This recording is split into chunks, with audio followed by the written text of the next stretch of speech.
यह कहानी रक्षाबंधन के बारे में है कि हम सभी लोग रक्षाबंधन तो मनाते हैं, लेकिन क्यों मनाते हैं, किस लिए मनाते हैं, ये कभी किसी ने नहीं सोचा, ना जानने की इच्छा की। तो आइए हम आपको ले चलते हैं इसी ओर, इस कहानी के माध्यम से बताते हैं कि रक्षाबंधन क्यों मनाते हैं। तो मेरे इस चैनल को सब्सक्राइब करें एवं लाइक करें।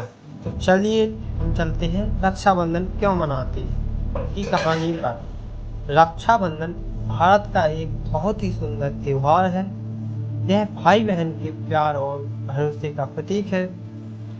इस दिन बहन अपने भाई की कलाई पर राखी बांधती है और भगवान से प्रार्थना करती है कि हमारे भाई की लंबी उम्र और खुशहाली की दुआ करती है। बदले में भाई वादा करता है कि वह अपनी बहन की हमेशा रक्षा करेगा, चाहे जैसी भी परिस्थितियां हो, जैसे भी हालात हों।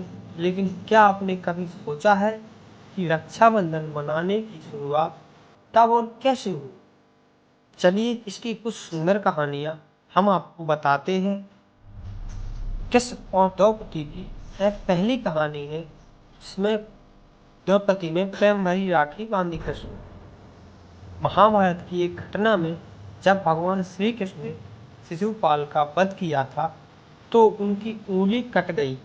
यह देखकर द्रौपदी ने अपनी साड़ी फाड़कर उनकी उंगली पर बांध दी।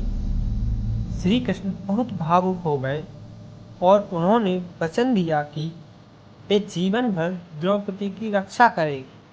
बाद में जब द्रौपदी का चीरहरण हो रहा था तो श्री कृष्ण ने अपने वचन को निभाया और उसकी साड़ी को कभी खत्म ना होने वाला बना दी। इस कहानी से यह सीख मिलती है कि राखी सिर्फ धागा नहीं होती, दिल का बंधन होती है। चलिए हम आपको दूसरी कहानी सुनाते हैं, जो है रानी कर्णावती और हुमायूं की। ऐतिहासिक राखी राजस्थान की रानी कर्णावती ने जब देखा कि उसका राज्य संकट में और कोई मदद नहीं कर रहा है तो उसने मुगल बादशाह हुमायूं को राखी भेज दी। हुमायूं एक मुसलमान बादशाह था, लेकिन राखी की इज्जत में वह तुरंत अपनी सेना लेकर रानी की मदद को निकल पड़ा। यह कहानी बताती है कि राखी दिलों को जोड़ती, धर्म या जाति नहीं देखती। चलिए अब हम आपको तीसरी कहानी के बाद बताते हैं, जो है राजा बलि और लक्ष्मी माता की भक्ति कथा। भगवान विष्णु राजा बलि से दिया गया वचन निभाने पाताल लोक चले गए थे।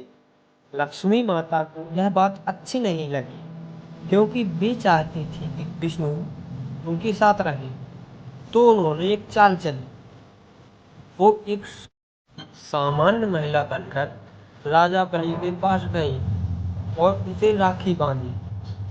जब बलि ने उनसे कोई वरदान मांगने को कहा तो लक्ष्मी जी ने विष्णु को अपने साथ ले जाने का वर मांग दिया। इस तरह राखी का बंधन इतना शक्तिशाली था कि एक राजा भी उसे निभाने को मजबूर हो गए। आज के समय में रक्षाबंधन का त्योहार एक महत्वपूर्ण, आज रक्षाबंधन केवल भाइयों और बहनों तक सीमित नहीं है। अब यह हर उस रिश्ते को मनाने का मौका है जहाँ प्यार, विश्वास और सुरक्षा की भावना हो। कई लोग दोस्तों, सैनिकों, शिक्षकों, यहाँ तक कि पर्यावरण को भी राखी बांधते हैं और यह जताते हैं कि वे उसकी रक्षा करेंगे। निष्कर्ष, यह कहानी रक्षाबंधन एक ऐसा त्योहार है जो हमें यह सिखाता है कि रिश्ते दिल से बनते हैं। राखी एक धागा जरूर है, लेकिन उसमें बंधे होते हैं भावनाओं के हजारों रंग। प्यार, विश्वास, सुरक्षा, आशीर्वाद और साथ निभाने का वादा। रक्षाबंधन हमें यह याद दिलाता है कि चाहे कुछ भी हो जाए, हम अपने प्रियजनों की रक्षा और सम्मान करना हमारा धर्म है, कर्तव्य है। चलिए आज की कहानी हमारी यही समाप्त होती है और ऐसी कहानियाँ सुनने के लिए हमारे चैनल को सब्सक्राइब और लाइक करें।